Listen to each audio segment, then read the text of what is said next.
Чувашский фольклор в русском драматическом. В День республики на сцене театра состоялась премьера спектакля «Живые сказки древнего народа». Постановка создана на средства гранта Президентского фонда культурных инициатив. Первые 5 показов стали благотворительными. За 3 дня их посетили более 2000 зрителей. На одном из них побывала и наша съемочная группа. Этого никто не ожидал. Спектакль начался не после 3-го звонка, а уже в фойе театра. Здесь развернулся настоящий чувашский праздник с обрядами, песнями и танцами.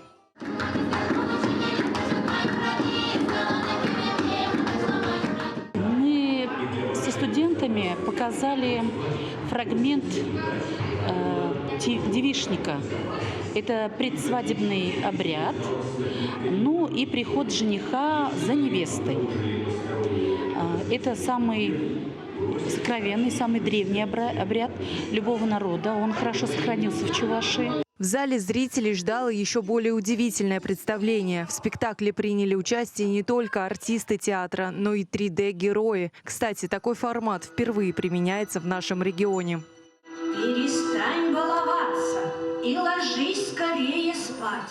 Мне казалось, эта история не совсем осуществима.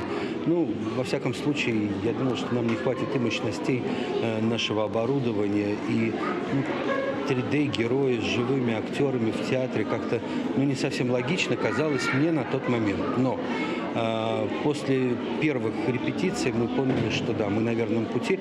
Конечно, взаимодействовать с тем, что нарисовано на экране, очень непросто. И актерам пришлось немало попотеть.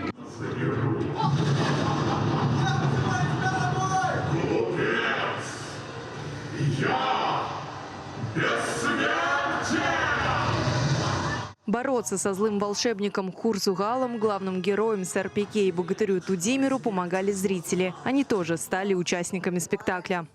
Она говорит, что одного из парней должна блеснуть слезинка. Ты заметил, у которого из них блеснула?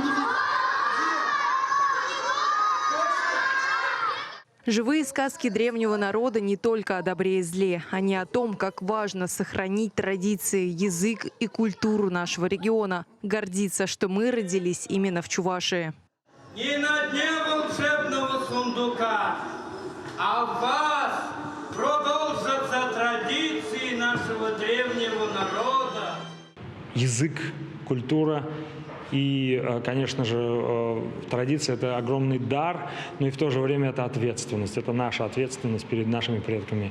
И то, что сейчас вот затронули в этих сказках, ту истину, которую мы решили перевести, скажем, в современность, ту ценность, которая в них хранится, тот источник мудрости, я так думаю, что это очень хорошо для наших зрителей, для нашего народа.